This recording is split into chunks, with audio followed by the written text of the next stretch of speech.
No, zjutraj je malo sveže, tako da tegale mladinca so kar oblekli v krepak plašč, oziroma tole je ena deka. Drugi so že v dnevnem oblačilu, ampak tole je precej zgodaj zjutraj, ne, ker smo relativno zgodaj šli spat, smo že kar kmalu po sončnem vzhodu bili po konci, kar ni ravno moja navada v življenju. No, meso smo že poskusili, nismo pa še prišli do mleka, tako da lahko pogledamo, kako se pride do mleka tam pri njih. Tale je zdaj mlajša mladinka, ki pa že ima odraslo frizuro, kot vidiš. Koze pa bi človek mislil, da imajo, kaj vem, četrtino toliko mleka kot krave, recimo, ne, pa smo ugotovili, da ga imajo krepko manj. Tako da tele dva sta bila zdaj zadolžena za molžo. Tomav je bil zadolžen za to, da kozo prime. Ujame? Ja, tudi ujame, ja. Ponovadi jo zagrabijo kar za zadnjo nogo, pa potem še nekak gre. Ponovadi je pa manjši, lepo je držal za roge, ona je pa zadaj, tale punca, je pa zadaj molzla. Ampak namolzla je maksimalno pol deci pri vsaki kozi, no, potem je šla pa do naslednje. To pa poteka čisto isto kot pri nas, a ne? Več, ne vem, kako se glih koze pri nas molze, ampak mislim, da ne prav, kaj je dosti drugače kot tukaj. Tako da je title svoj vrček napolnilo, je kar trajalo nekaj časa. Je pa tukaj, no zdaj lahko malo bolj pogledaš, kakšna je tole frizura. Se pravi, tisti prameni na koncu pa takile cofi. Ampak tisti cofi niso tako enostavni za narediti, kot bi človek mislil. Človek bi mislil, da enostavno lase namažeš do določene dolžine, naprej imaš pa svoje naravne lase. Ampak ne boš verjel, nekatere celo kupujejo tiste čope, ki jih imajo na koncu, tiste svoje frizure. Ja? Ker so tam trgovci, ki grejo od ene vasi do druge in to prodajajo. Kaj misliš, kje so narejeni tisti cofi? Seveda na Kitajskem. In lepota je lepota, ne? Zdaj, če nima ravno časa, da bi svoje lastne. Je pa res, da tudi, če lastne lase naredi na enak način, pridejo enaki cofi. No, tale tukaj pa tke, oziroma vozla, ali kaj bi temu rekel, no, na tako vrvico, ki se bo potem uporabljala spet bolj za okras, kot pa za kaj drugega. No, mi smo šli v tole vas. Enostavno so nam rekli, da naj se kar tam pojavimo, pa se bomo potem s poglavarjem, ki govori angleško, zmenili, če lahko spimo tam pri njih.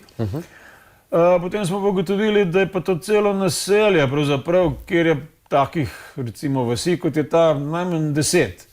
No, tole sem se malo sprehodil naokrog, ker smo še imeli dovolj časa. In sem v sosednji vasi gledal, da praktično na enak način, nič kaj posebnega nimajo za početi, pravzaprav, no. Koze imajo, pomozejo jih, vsake kvatri, ampak res na dolge čase kakšno zakoljajo. Ograja je pa narejena kar iz nametanih...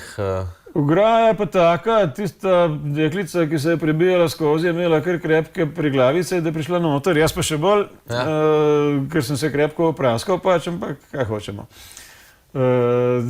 Iz trnja, ampak tako trnja, ki je zelo ostro, pa zelo te zagrabi.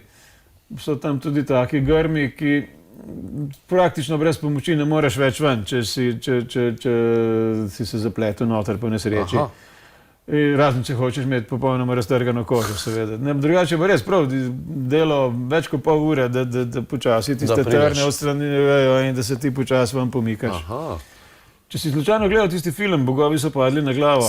No, potem se pa spomniš iz tega grma, ker se je ona, tista belka, se je zapletla noter, potem pa ven ni mogla. In je potem njen sopotnik jo pač namatral, da je dobil potem ven iz grma. Tega prizora se ne spomnim. Svetujem vsem, ki še niso videli tistega filma, ne si ga grejo kar pogledati, ker je res zanimiva zadeva. No, na koncu pa še malo sejma, namreč, da so videli, da so tukaj le belci, se pravi mi, pa potem so pričakovali, da bojo še kakšni prišli tam mimo, tako da so se zdaj spravili prodajati. To je zdaj eno od njihovih glavnih opravil, namreč trgovanje. No in tamle so razpostavili vse take pridelke in izdelke, ki bojo mogoče nam zanimivi. Vidiš, da pogajajo se zelo vročekrvno. No in...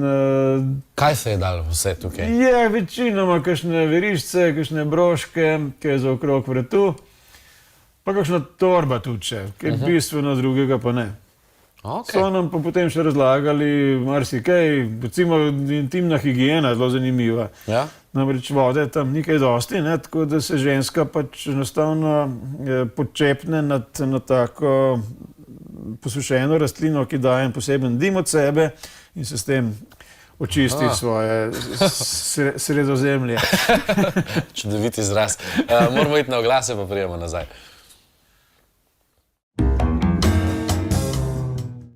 Živjo, smo že kar noter. Janin, tole so bili videoposnetki. Pa smo res že noter. Ja, smo že noter, malo je šala. preskočil. Čudovita izkušnja, predvidevam. Kolikrat si bil vse skupaj v Južni? Ja, se pravim, zdaj zadnje čase dvakrat, predtem pa samo enkrat. Vmes pa nič, ker sem bolj prijatelj vzhodne Afrike pravzaprav. No? Ampak se pravim, zdaj zadnje čase sem tudi v Južni večkrat. Je pa, recimo, če tiste Viktorine slapove pogledaš, že samo zaradi tistega se splača hoditi tja dol. Po Zimbabveju je potem še eno ogromno naselje iz prazgodovine zidano, ker nasplošno govorijo, da v Afriki ni bilo nobenih omembe vrednih kultur, ki bi znale kaj takega zgraditi, ampak očitno to ni res. So tam zgradile kar krepke stavbe, ki bi marsikje druge na svetu bili ponosni, če bi tako daleč nazaj to bilo. Potem je prišlo pa tisto nesrečno kolonialno obdobje in prišli so razni gospodarji, predvsem Angleži, Nizozemci, potem v Severni Afriki Francozi, pa še kakšen drug, Španci in tako dalje, ki so si potem razdelili Afriko na zelo nenavaden način, dostikrat. A si slučajno kdaj slišal za državo Gabon? Ali pa za Senegal si pa gotovo slišal, ker so v Senegalu tisti Pariz Dakar šel. Tako. No, tam v tistem Senegalu je pač, recimo, takle država, noter imaš pa takle jezik, čisto ozek, ki se imenuje Gambija. Se pravi, kot da bi, če bi šel čez sredino Slovenije na ozko ozemlje, par kilometrov široko, od enega konca do drugega. Država je pa okrog in ti moraš da okrog hoditi, če hočeš prijeti iz Prekmurja v Belo krajino, recimo. Zakaj? Zato, ker Senegal je pač ena država, ki so jo ustvarili spet belci, potem, ko so jo osvojili, takrat v tem primeru Španci. Angleži so pa že predtem osvojili tisto današnjo Gambijo, na ta način, da so se kar lepo zapeljali po eni reki navzgor, pa zakoličili 2 kilometra levo pa desno. In to je bilo to. In zdaj porečje tiste reke je zdaj ena država, ki je bila nekoč angleška, okrog je pa druga država, ki se imenuje Senegal. In tako pač je. In zdaj, kamorkoli so belci prišli, posod so zasedli neko ozemlje, so tam delali velike gospodarje in pomembneže, katera ljudstva so tam živela, jih je bolj malo brigalo, tako da so nekatera ljudstva razsekali na kose, druge so nasilno pač vključili v svoje države. S tem, da domačini pa tudi niso prav nedolžni, ker so se zelo klali posamezna plemena, pa si kradli žene in živino in še marsikaj počeli. Tako da zgodovina Afrike je nadvse pisana. Bogata. Kam boš šla naslednjič? Naslednjič? Imaš kakšno željo?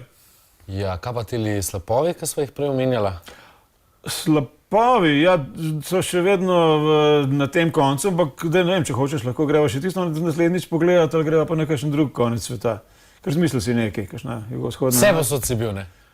Bom težko najdel nekaj, kar ne bi bilo. Ok, bova se nekaj domislila, pa se vidva naslednji četrtek. Noben dan.